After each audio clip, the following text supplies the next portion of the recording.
Heart beat scan ఒక్క second లోనే world class 640 slide CT scan ఇప్పుడు మీ విస్టా ఇమేజింగ్ బంజారా హిల్స్ లో. నమస్కారం, welcome to iDream health talks with Vijitha కార్యక్రమానికి స్వాగతం. ప్రస్తుతం మనతో పాటు ఉన్నారు general consultant doctor V Aditya Ranganath గారు. ఇప్పుడు వారితో మాట్లాడేద్దాం. నమస్తే అండి. నమస్తే అండి. ఎలా ఉన్నారు? బాగున్నాను మ్యామ్, థ్యాంక్ యూ. అయితే షుగర్ చాలా పెద్ద సమస్యగా మారిపోతుంది. చిన్నపిల్లల నుంచి పెద్దవాళ్ళ వరకు చాలా మందిలో చూస్తున్నాం. ఆహార రీత్యా కొంతమందికి వస్తే, జెనెటిక్స్ పరంగా కొంతమందికి, ఏదేమైతేనేంటి అందరిలో ఈ సమస్య అయితే ఎక్కువగా. ఇంట్లో నలుగురు ఉంటే ఇద్దరికి ఈ సమస్య చూస్తూనే ఉన్నాం. ఒకవేళ షుగర్ని రివర్స్ చేయాలి అంటే గనక అవకాశం ఉందంటారా? ఉంటే గనక ఆ టిప్స్ ఏంటో తెలియజేయండి. సో ఇప్పుడు డయాబెటీస్ వచ్చింది, లేకపోతే బీపీ వచ్చింది, థైరాయిడ్ వచ్చింది, లేకపోతే వాట్ ఎవర్, ఇదివరకు మనం విన్నది ఏంటి అని అంటే ఒక్కసారి వస్తే లైఫ్ లాంగ్ అది తగ్గడానికి ఆస్కారం లేదు. సో మనం ఏం చేయొచ్చు, కంట్రోల్లో పెట్టుకోవాలి. సో డ్రగ్స్, అదే మన మెడిసిన్ తీసుకుంటాము రెగ్యులర్గా, ఆపకుండా తీసుకుంటే కంట్రోల్లో ఉంటుంది కాబట్టి భయపడాల్సిన అవసరం లేదని చెప్తారు. అయిపోయింది, అది అక్కడతో అయిపోయింది. బట్ ఇప్పుడు రీసెంట్ అంటే చాలా ఇయర్స్ నుంచి మనకి తెలిసిందే ఏంటి అని అంటే వీటన్నిటిని కూడా మనం రివర్స్ బ్యాక్ చేసుకోవచ్చు. కాకపోతే ఆ పద్ధతి తెలియక, చాలా మంది అవేర్నెస్ లేక ఇంకా అదే భయంతో ఇప్పటికీ ఉన్నారు. అంటే ఒక్కసారి వస్తే తగ్గదు, మనం ఖచ్చితంగా టాబ్లెట్స్ మీద బ్రతకాలి లైఫ్ లాంగ్. సగం ఆ థాటే ఇంకా అనారోగ్యం తీసుకొస్తుంది అనమాట. సో అసలైన నిజం ఏంటి అని అంటే డయాబెటీస్ని కూడా మనం రివర్స్ చేసుకోవచ్చు ఖచ్చితంగా. అంటే నేను చెప్తుంది రివర్స్ అంటే పూర్తిగా డయాబెటీస్ అసలు లేకుండానే మనం ఫర్దర్గా మనం జీవించవచ్చు, మన లైఫ్ లీడ్ చేయొచ్చు. అవకాశం ఖచ్చితంగా ఉంది. అంటే ఆరోగ్య సూత్రాలు పాటించడం వల్లనే. ఏంటండి మరి అవి? సో మెయిన్గా ఇప్పుడు డయాబెటీస్ రావడానికి కారణం ఒకటి ఇన్సులిన్ రెసిస్టెన్స్. సరే, ఇన్సులిన్ రెసిస్టెన్స్ అంటే ఏం లేదండి, ఇప్పుడు మనం ఎక్కువసార్లు తీసుకుంటాం, డే మొత్తంలో ఎక్కువసార్లు తినడం, లేదా ఏదైనా మధ్యలో గ్యాప్స్లో మళ్ళీ ఇప్పుడు లంచ్, డిన్నర్, పొద్దున్న బ్రేక్ఫాస్ట్కి మధ్యలో మళ్ళీ ఏదైనా టీ, ఏదో కాఫీ అలవాటు ఉంటుంది, లేదంటే ఇంకేదైనా స్నాక్స్ తింటాం. ఇలాంటి అలవాటు ఎక్కువ అయిపోయి ఏంటి అని అంటే మనం ఏది తిన్నా ఏది తాగినా, అంటే వాటర్ తప్పిస్తే మిగిలిన ఏం తీసుకున్నా మన బాడీలో ఇన్సులిన్ ప్రొడక్షన్ జరుగుతుంది. సో టైప్ 2 డయాబెటీస్ అంటాం ఏంటి, ఇన్సులిన్ ప్రొడక్షన్ ఉంటుంది మన బాడీలో, జనరేట్ అవుతుంది, కానీ ఆ కణాలు సరిగ్గా ఇన్సులిన్ని యూజ్ చేసుకోలేకపోతున్నాయి. దాన్ని టైప్ 2 డయాబెటీస్ కింద పరిగణిస్తున్నారు.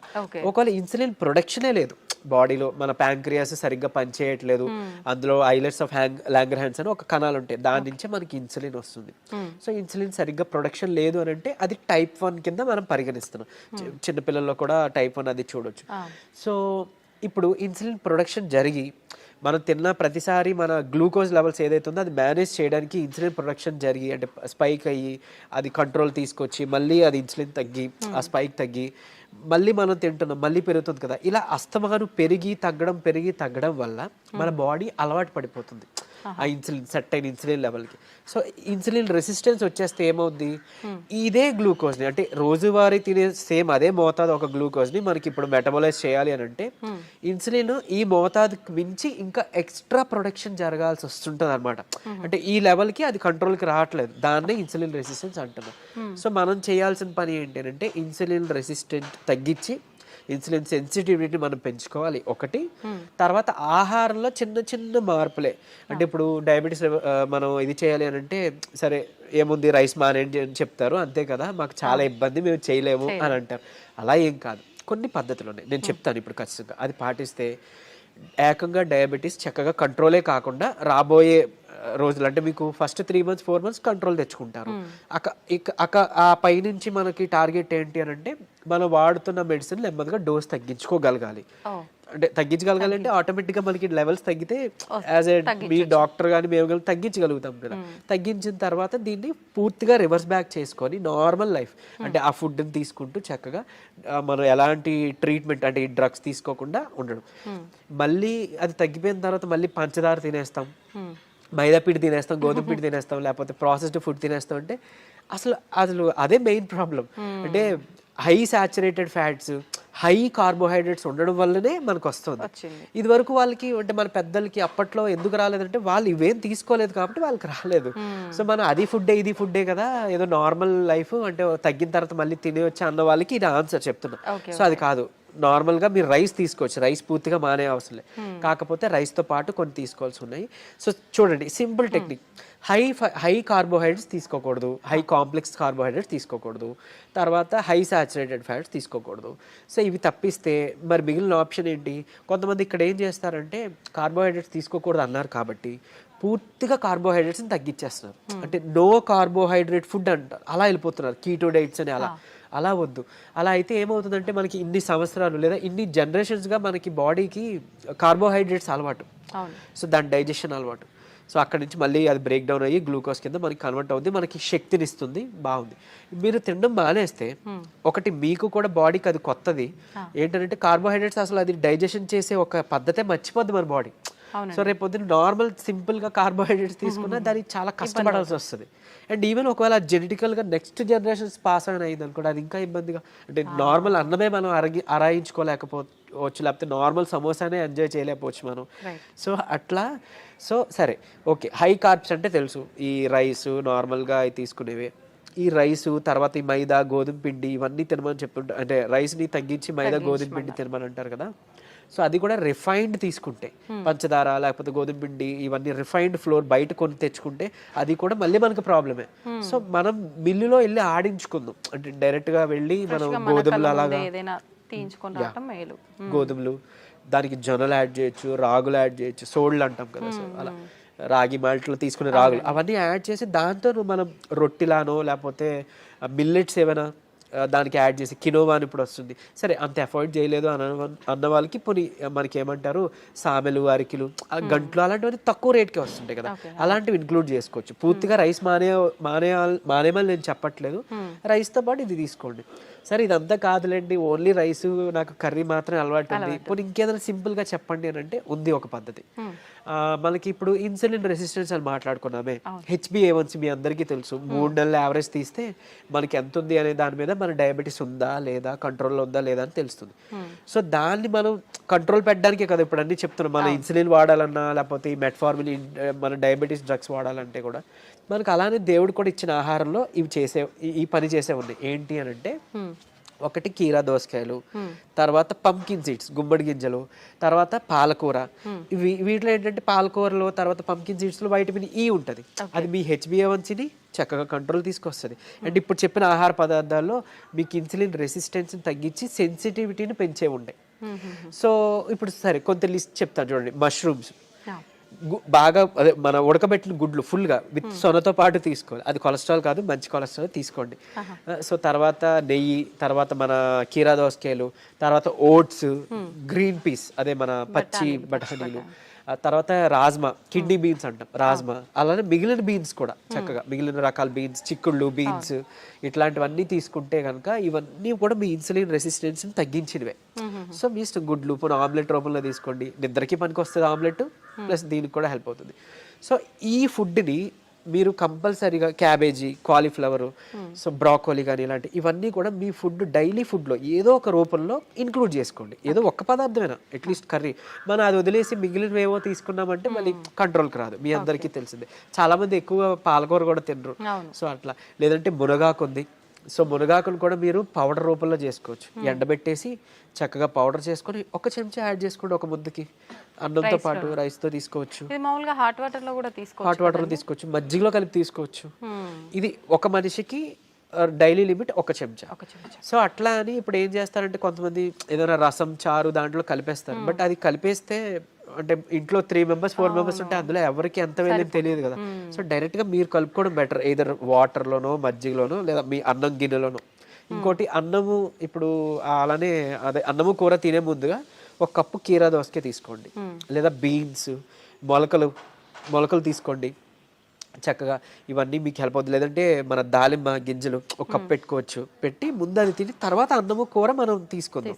అలానే అన్నం తినే ముందు, టిఫిన్ తినే ముందు, నైట్ డిన్నర్ చేసే ముందు ఏం చేయొచ్చు అనంటే కొంచెం పెప్పర్ అంటే మన మిరియాల పొడి 1 చిటికెడు తీసుకొని నిమ్మరసం యాడ్ చేసి కొంచెం గోరువెచ్చని నీటిలో ఒక కప్పు లేదా 1 గ్లాసు గోరువెచ్చని నీటిలో కలిపి తాగేసేయండి. ఎందుకు అనంటే ఇప్పుడు ఈ పెప్పర్లో ఉండే పైపరిన్ అనేది మన ఏమంటారు యాక్టివ్ ఇంగ్రీడియంట్, మెడిసినల్ వాల్యూ ఉండే ఇంగ్రీడియంట్. ఇది మన లివర్లో ప్యాంక్రియాస్లో అదే ఎక్కడి నుంచి అయితే ఇన్సులిన్ వస్తుందో అందులో అక్కడ డైజెషన్ ఎంజైమ్స్ని వాటిని కూడా మంచిగా ఇది ఏమంటారు మెటబాలైజ్ చేస్తుంది. కరెక్ట్గా మెటబాలిజం బాగా జరిగి ఎంజైమ్స్ అన్ని మంచిగా ఫంక్షన్ అయ్యేలా చేస్తుంది. సో తర్వాత ఇంకొకటి మోర్ ఓవర్ ఈ ఏవైతే కాంప్లెక్స్ కార్బోహైడ్రేట్స్ మన హై కార్బ్స్ అన్నాం కదా దాన్ని బాగా కరెక్ట్గా డైజెషన్ జరిగేలాగా మెటబాలైజ్ అయ్యేలాగా ఇది హెల్ప్ చేస్తుంది. అండ్ ఈవెన్ మన పోషకాలు ఏవైతే ఉన్నాయో ఆకుకూరలోనో లేకపోతే మనం తీసుకునే ఫుడ్లోనో అవి మనం వంట పట్టడం అంటాం కదా మన అబ్జార్ప్షన్ అవి అబ్జార్బ్ చేయడానికి ఈ ఈ పెప్పర్ మన మిరియాలు పొడి చాలా బాగా హెల్ప్ చేస్తుంది. సో ఈ రూపంలో తీసుకున్నారనుకోండి మీరు తిన్న తర్వాత పెరిగే షుగర్ లెవెల్స్ కంట్రోల్కి వస్తాయి అండ్ ఈవెన్ మనకి లోపల ఫంక్షనింగ్ బాగా మెరుగుపడుతుంది. ఇకపోతే డయాబెటీస్ రివర్సల్ గురించి వద్దాం. సో నేను ఇప్పుడు చెప్పింది 3 to 4 months చేస్తే ఖచ్చితంగా మీ షుగర్ లెవెల్స్లో చాలా వరకు మీకు తగ్గడం మీరే గమనించుకుంటారు. మీరు ఇంత అద్భుతంగా పనిచేస్తుందా అని అంటారు. ఎందుకనంటే చాలా మందికి ఒకటి ఉండిపోయింది సైకలాజికల్గా, అంటే drugs like what ever medicine మాత్రమే మెడిసిన్, ఫుడ్ అంటే జస్ట్ ఆహారం మాత్రమే. అసలు కాదు. మీకు గుర్తుంటుంటే ఎప్పుడైనా మీ నాన్నమ్మలు అమ్మమ్మలు మీకు ఎప్పుడైనా పొట్టనొప్పి వచ్చింది అని అంటే ఏదైనా వాము కొంచెం సాల్ట్ కలిపిస్తే వెంటనే తగ్గడం మనం గమనించి ఉంటాం. లేదంటే మెంతులు మింగేసి తాగేయండి వాటర్ అంటాం. అవన్నీ ఎందుకు పనిచేస్తున్నాయి? ఇప్పుడు యాంటాసిడ్స్ ఏవో వెళ్ళి పరగడుపుల మాత్రలు మనం పైకి వెళ్ళి తెచ్చుకొని వేసుకుంటాం. అవేం అవసరం లేకుండా వాళ్ళు బతికారు కదా. ఎలా బతికారు? ఇలానే. ఇవన్నీ ఫుడ్డే మెడిసిన్. ఎగ్జాక్ట్లీ. మనకి ఏదైనా అనారోగ్యం వస్తుంటే మెడికల్ షాప్ కి మనం బయటకు వెళ్ళొద్దు, మన కిచెన్ లోకి వెళ్ళాలన్నమాట. యాక్చువల్గా పోపుల డబ్బాలే మనకి డ్రగ్ ఇది అన్నట్లు, స్టోర్ అన్నట్టు. సో ఖచ్చితంగా ఇది వర్క్ అవుతుంది. అండ్ మోర్ ఓవర్ అంటే ఇప్పుడు మన బెర్రీస్ నుంచి ప్లాంట్స్ నుంచి ఎక్స్ట్రాక్ట్ చేసిన బెర్బరిన్ అనేది ఒక సప్లిమెంట్ ఉంటుంది ఆబ్వియస్లీ. సరే అది అందరూ వాడాల్సిన అవసరం లేదు కానీ ఒక బూస్టప్ కింద పనికి వస్తుంది. అంటే ఎలా అయితే మనకి డయాబెటీస్ని మనకి తగ్గించడానికి మెట్ఫార్మిన్ అనే ఒక మెడిసిన్ తీసుకుంటున్నాము, సేమ్ ఇది కూడా అదే పని చేస్తుంది. కానీ బట్ మెట్ఫార్మిన్తో వచ్చే వైటమిన్ B12 డెఫిషియన్సీ ఇందులో లేదు, ఈ బెర్బరిన్లో లేదు. సరే ఓకే, అవైలబుల్ ఉన్న వాళ్ళు వాడుకుంటారు, అందరూ ఇది వాడాలని రూల్ లేదు. కానీ బట్ ఈ సింపుల్ టిప్స్ పాటించండి, ఇది ఒకటి. తర్వాత ఖచ్చితంగా ఒక 5 minutes వాకింగ్ ఉంటే చాలు. 5 minutes వాకింగ్ అంటే తిన్న తర్వాత ఒక 10 నిమిషాలలో 5 minutes వాకింగ్ చేస్తే చాలు. మీ ఆఫీస్ ఏరియా, మీ బెడ్రూమ్, మీ హాల్ ఎక్కడైనా ఆయాసం రావాలి, చెమటలు పట్టాలి, ఇట్లానే వాకింగ్ చేస్తేనే మనకి వర్కౌట్ అయినట్టు అని అస్సలు కాదు. బాడీ మూమెంట్ ఉండాలి. సో అది చేసుకుంటే చాలు, డయాబెటీస్ మనకి తగ్గుతుంది. రివర్స్కి చెప్పుకున్న ఇందాక ఇంగ్రీడియంట్స్ ఉన్నాయి కదా, పంకిన్ సీడ్స్ అవ్వచ్చు, మన HbA1c కంట్రోల్ చేసి ఇన్సులిన్ సెన్సిటివిటీ పెంచేవి, ఇవి మీరు చేసుకుంటే 3 to 4 months ఖచ్చితంగా రివర్స్ అయిపోతుంది. ఇప్పుడు చాలా మంది మనం చూస్తూ ఉంటామండి, జామకాయ ఆకులు, లేత చిగుర్లు అని చెప్పి, లేదు అంటే తిప్పతీగ అని చెప్పి, ఇలాంటి కొన్ని ఆకులతో వేణిల్లో వేసి మరిగించిన వాటర్ తాగుతుంటారు షుగర్ ఉన్న వాళ్ళు. ఇది వర్క్ అవుతుంది అంటారా? యాక్చువల్గా ఇప్పుడు జామాకులు ఉన్నాయి కదా, లేత తీసుకొని ఒక 4 ఆకులు మనం వేడి నీటిలో వేసి మరిగించి కషాయంలా తీసుకొని ఉదయం సాయంత్రం లేదా ఒక పూట అట్లీస్ట్ పరగడుపునైనా కానీ తాగితే కనుక అమోఘంగా ఆ రోజే పెరిగిన షుగర్ లెవెల్స్ తగ్గిపోయాయి. సో నేను ప్రీవియస్ వీడియోలో జామాకులు కషాయం గురించి చెప్పినప్పుడు చాలా మంది ఫోన్ చేసి అంటే ట్రై చేసి చక్కగా ఫస్ట్ నమ్మారు, ట్రై చేశారు. చేసి ఒక 2 daysలో వాళ్ళు ఫోన్ చేసి, సార్ అంటే మాకు 1 day 2 dayలోనే ఇంత బాగా పనిచేస్తుంది, కంటిన్యూ చేయొచ్చు అంటారా, ఎక్కువ కాలం అన్నారు. బేసిక్గా చేయొచ్చండి, చేసుకోండి అని చెప్పారు. సో ఈవెన్ అది వాళ్ళకి ఏంటంటే డయాబెటీస్ ఎక్కువ, షుగర్ లెవెల్స్ ఎక్కువ ఉండడం వల్ల కొంతమందికి నిస్సత్తువ, నీరసంగా ఉంటుంది కదా, దాన్ని కూడా ఇది మనకి జామాకులు బాగా హెల్ప్ అవుతుంది. జామకాయ తినొచ్చు, బొప్పాయి తినొచ్చు, అట్లనే జామాకులు కషాయం బాగా హెల్ప్ అవుతుంది, తీసుకోవచ్చు. తిప్పతీగ కూడా తీసుకోవచ్చు. బట్ తిప్పతీగ చాలా మంది తెలియక కోవిడ్ టైంలో అంటే ఇప్పుడు వైరస్ నుంచి బయటపడాలని తెలియక చాలా మంది ఓవర్ డోసెస్లో తీసుకుని వితిన్ 15 daysలో వాళ్ళ లివర్ మొత్తం డ్యామేజ్ అయ్యి ఎమర్జెన్సీ వార్డులో అడ్మిట్ అవ్వడం, చనిపోవడం జరిగింది. కానీ నేను ఇక్కడ చెప్పే ఒక ముక్క, తిప్పతీగ ప్రాబ్లం కాదు, ఓవర్ డోస్ ప్రాబ్లం. కాబట్టి తిప్పతీగని మనం ఇప్పుడు ఒకవేళ ఒక లైక్ 1 inch తీసుకున్నాం అనుకోండి, ఆ రూట్ ఏదైతే ఉందో దాన్ని బాగా బాయిల్ చేసి మనం దాన్ని తాగొచ్చు. దాంట్లో కొంచెం ఉసిరి పొడి యాడ్ చేయొచ్చు, లేదంటే మునగాకు యాడ్ చేసుకోవచ్చు 1/2 spoon అట్లా. ఇలాగా మనం తీసుకున్నాం అనుకోండి మనకి మంచిగా బెనిఫిటే. ఇప్పుడు అలాగని ఏంటి ఫ్లాక్ సీడ్స్ ఉన్నాయి, అవిసె గింజలు ఉన్నాయి. అవిసె గింజలు మనకి కొలెస్ట్రాల్ తగ్గిస్తుంటుంది, డయాబెటీస్ని రివర్స్ చేస్తుంది బాగా. అంటే ఒక 2 చెంచాలు మనం పౌడర్లా కానీ తయారు చేసుకొని మనం ఫ్లాక్ సీడ్స్ తీసుకుంటే, ఇదే ఫ్లాక్ సీడ్స్ గురించి ఒక పేపర్లో ఒక ఆర్టికల్ వచ్చింది. ఏంటి, ఫ్లాక్ సీడ్స్ తీసుకోకూడదు, లివర్కి మంచిది కాదు, లేకపోతే ఇంకోటి ఏదో అని. కరెక్టే, ఏదైనా అతిగా తీసుకుంటే మనకి ఫుడ్ అయినా ఆబ్వియస్లీ కదా. సో అంతే, అది పట్టుకొని ఉండొద్దు. అరే ఇప్పుడు తిప్పతీగ ఏదో ప్రాబ్లం, సరే తిప్పతీగ పక్కన పెడితే అట్లీస్ట్ ఫ్లాక్ సీడ్స్, ఉసిరికాయ ఫ్లాక్ సీడ్స్, లేకపోతే మన ఏమన్నాం మన పెప్పర్, సో ఇట్లాంటివి ఉన్నాయి కదా, వీటి వల్ల ఏం చేయటం జరగదు. డ్యామ్ షూర్ మంచిదే. సో లిమిట్లో తీసుకోండి.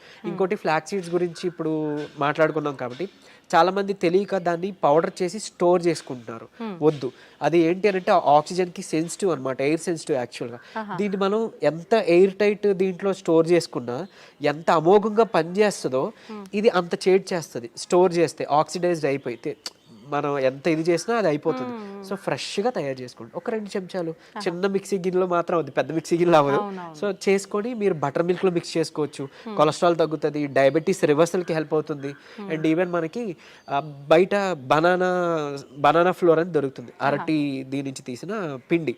సో అది ఆన్లైన్లో వాటిలో అవైలబుల్ ఉంది. దాన్ని తెచ్చుకోండి. ఒక చెంచా చక్కగా బటర్ మిల్క్ దీంట్లో మిక్స్ చేసుకోండి. ఈ ఫ్లాక్ సీడ్స్ని మిక్సీలో పౌడర్ చేసుకోండి.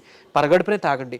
మీకు డయాబెటీస్ని కంట్రోల్ రివర్స్ చేయడానికి హెల్ప్ అవుతుంది. ఎందుకు అంటే రెసిస్టెన్స్ స్టార్చ్ అదన్నీ ఉంటేనే మనకి యూజువలీ చాలా ఇదనమాట. సో డయాబెటీస్ రివర్స్ చేయడంలో ఈ అరటి ఫ్లోర్ ఏదైతే ఉందో అమోఘంగా పనిచేస్తుంది. ఒక్క చెంచా చాలు. మీరు తినే దాంట్లో ఎందులోనూ కలుపుకోవచ్చు. ఈవెన్ ఏమంటారు, మీరు తినే ఏదైనా అట్టు రొట్టెలో వేసుకోండి, లేదంటే ఇలా బటర్ మిల్క్లో మిక్స్ చేసుకోండి. ఇది ఖచ్చితంగా మీ డయాబెటీస్ రివర్సల్కి హెల్ప్ అవుతుంది. సో ఎందుకు, ఇన్సులిన్ రెసిస్టెన్స్ మనకి మెయిన్గా రివర్స్ అవుతుంది కదా, అంతే. ఇదే సీక్రెట్ ఫార్ములా. ఇది నమ్మి చేయండి, నిజంగా చెప్తున్నా.